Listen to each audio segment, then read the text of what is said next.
Well, good afternoon. It's good to be here. I flipped my Bible over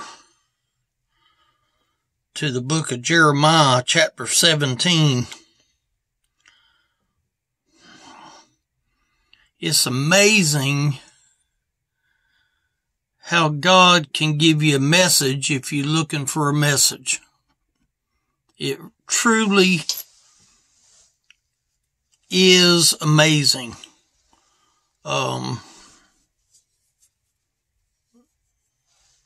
These verses that I'm going to read today, I haven't had no time to study the background and study the history.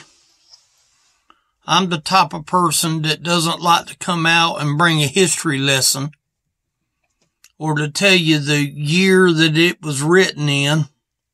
I like to know who wrote it and who Jeremiah was writing to, but when you see "Thus saith the Lord," you pretty much know automatically that it's something that the Lord is saying. You know, many people have an opportunity to live in two places. I'm not talking about location, so to speak. I'm talking about some people are content in living under the curse, and few there is that live under blessing. There's 4 verses here that describe blessing and cursing. And I'm only going to read to you 4 of the verses and let you size up which 2 verses are you living in. If you have your Bible and want to go to Jeremiah 17, you can if you'd like to. I'm starting with verse number 5. Thus saith the Lord, cursed be the man that trusteth in man, and maketh flesh his arm, and whose heart departeth from the Lord. This particular verse right here speaks of the ones who are cursed. Now, there's a couple of things in here that I didn't get time to actually look up. But let's take the verses, or let's take the words that we know to be a fact. Thus saith the Lord. This is the Lord talking, so we know that. He says, cursed be the man that trusteth in man. You know, there's a lot of people that are trusting in man today. They're trusting in man's religion. They're trusting in man's opinion. They're trusting in man's intellect and man's knowledge. And yet they trusting in man. But he says, cursed be the man that trusteth in man, and maketh flesh his arm. You know, when you act in haste, you do things quickly when you act in haste. He's talking about, and maketh flesh his arm. See, man wants to be powerful. And so if his flesh and his arm is mentioned right there, and maketh flesh his arm. That means that his arm is carnal. It's going to do carnal things. It's going to act carnal. It's going to be carnal. When you're cursed, it goes on to say, and whose heart departeth from the Lord. See, the Lord comes to everybody. That doesn't mean that everybody believes in him. But the Lord comes to every person. And he draws every person. But that doesn't mean that that person is going to obey the Lord. See, this verse is here, and whose heart departeth from the Lord. There's a lot of people that depart from the Lord all the time. They'll hear the voice of the Lord, but they depart from it. And then listen to verse 6. For he, this is the one that doesn't trust in the Lord, for he shall be like the heath in the desert. That's talking about the heat of the desert. If you've ever been in the desert, you know how hot it is. And shall not see when good cometh. If you're stuck in the heat, you're not going to see when good comes your way because you're going to be blinded with the heat of the day. And a lot of people is living in the heat of the day of not knowing the Lord, of not knowing how to trust in the Lord. They trust in themselves, not in the Lord. He goes on to say, but shall inhabit the parched places in the wilderness. See, a person that trusts in his own wisdom and his own trust ends up a lot like this verse right here. But shall inhabit the parched places, meaning the burnt places. Now, is it talking about actually a burnt place? No, I think he's talking about an unblessed place. A parched place can be a place that is not blessed of God. It doesn't mean that the ground is burnt up. It just means that it's a place that has not got God's blessing on it. Because you got to remember, it's been cursed. Cursed be the man that trusteth in man and make him flesh his arm, and whose heart departeth from the Lord. For he shall be like the heath in the desert, and shall not see when good cometh, but shall inhabit the parched places in the wilderness, in the salt land, and not inhabited. See, you can't live where salt is. Salt is great when you salt your food, but if you over salt it, that ain't good. See, nobody can live in a place of nothing but pure salt. That's the reason that people go to the beach, can't drink beach water. It's got too much salt. It would harm your body if you drank too much salt. It's uninhabited. But I've got great news. I've got 2 more verses.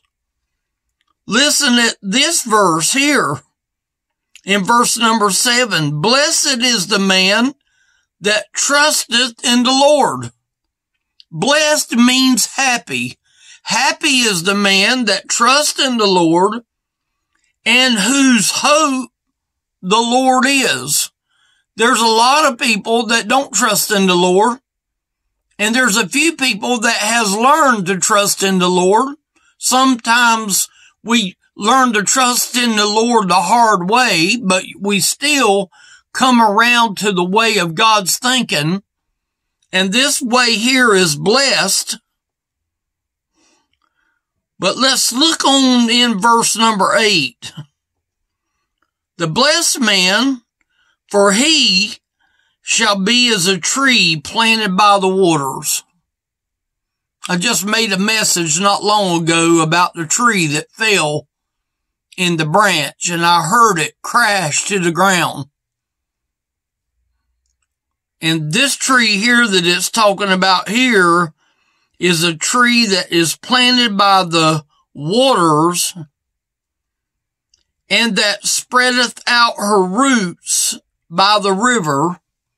See, the meaning that the roots in the branch down there has got healthy roots. So what is he saying here? Blessed is he or the man that trusteth in the Lord. Meaning when I'm on the Lord's side, the Lord is on my side. I'm a winner. It's like the song I have requested many times. I am a winner either way. But what does that verse there say? And whose hope the Lord is. I'm glad that I have an eternal hope. I'm glad that I have a hope that I didn't deserve that hope. Thank God for that hope. For he shall be as a tree planted by the waters, and that spreadeth out her roots. You know, a tree that is planted beside waters don't have to strain to get water. They got water nearby. The ground is low. That creek of mine down there is low. Regardless of whether there's water there or not, that creek collects water from the high ground. When it rains like it did the other day, a lot of that water don't stay on the high ground. It goes toward gravity, and gravity is where the low place is. And the low place is a picture of humility. It's a picture of being humble before God.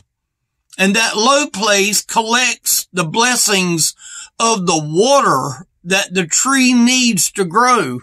See, it keeps on. And shall not see when heat cometh. Meaning the heat doesn't affect the blessed tree. That's not to say that remember that tree I told you about? That tree died and it fell. And you know, we're gonna all be subject to death. Every one of us is gonna be subject to death.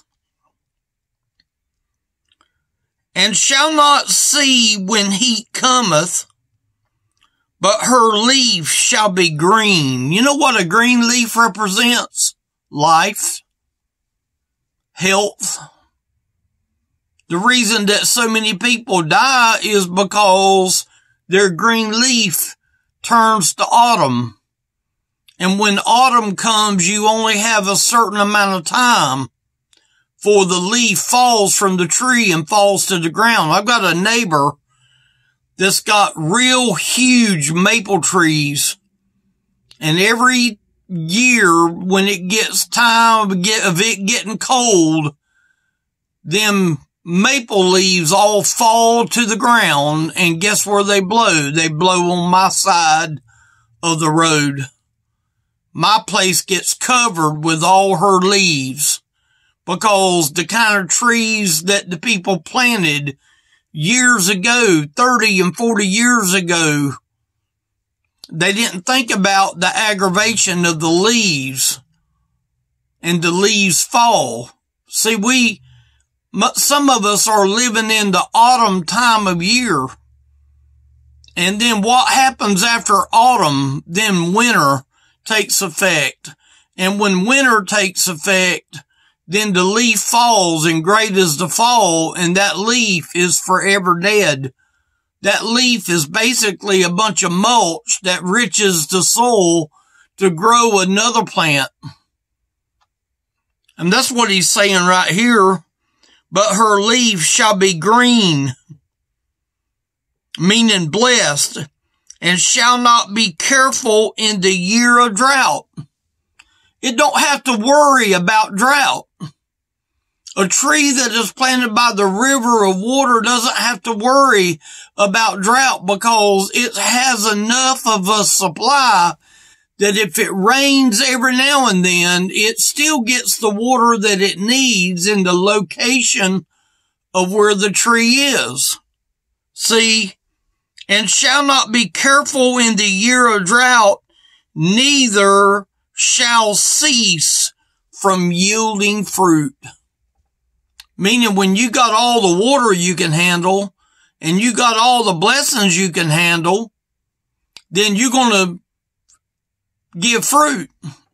And the fruit is never ceasing according to this. Neither shall cease from yielding fruit.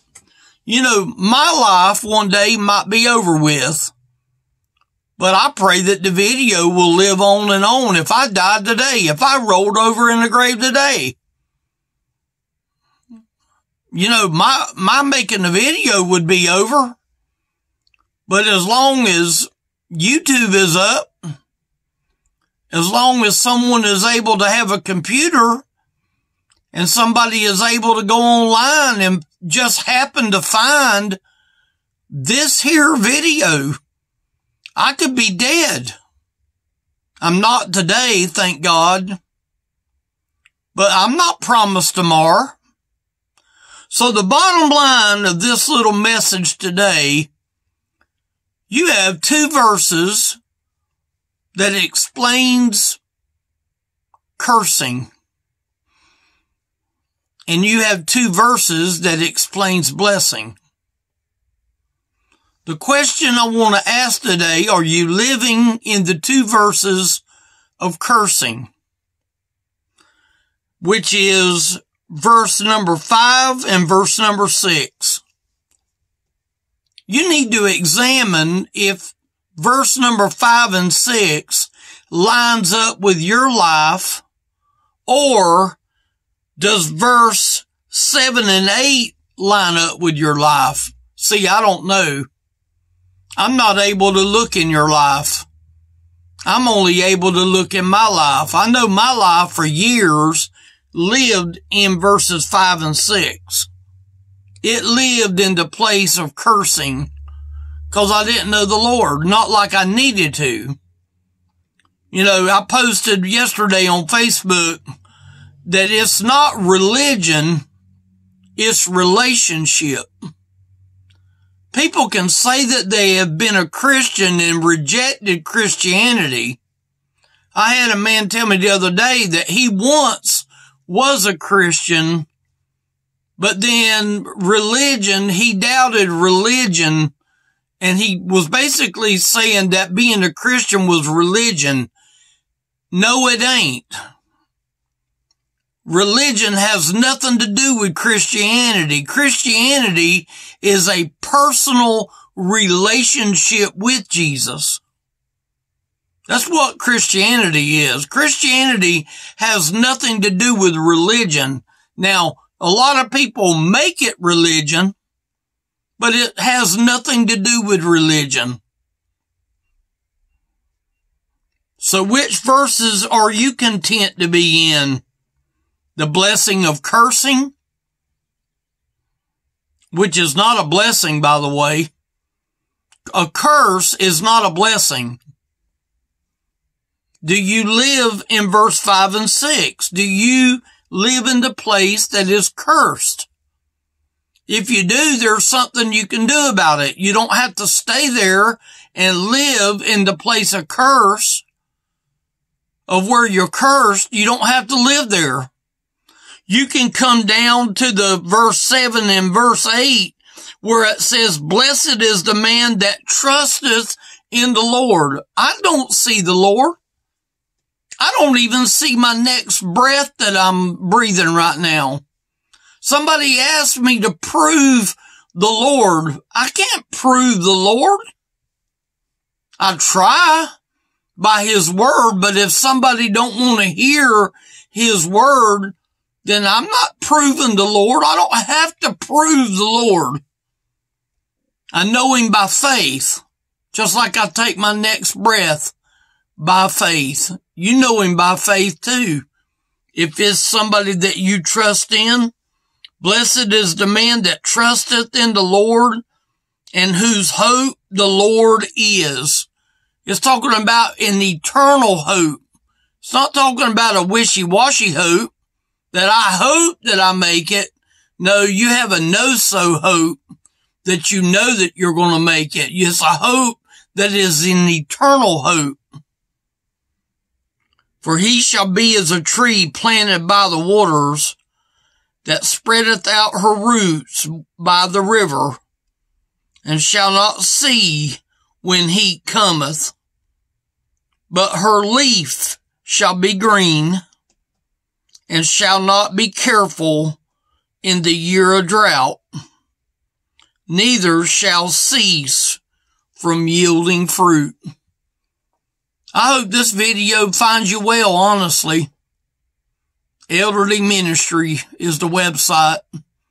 You have the ability to go there and download the phone number. Do that. If I can help you, call me. Leave me a message, and I will return your call. I promise you I will. I hope that you're living in verse 7 and 8, and I hope you get away. If you are living in 5 and 6, I hope that you think seriously about going down and living in the next 2 verses, because that's where your victory lies. Okay? Thank y'all for watching.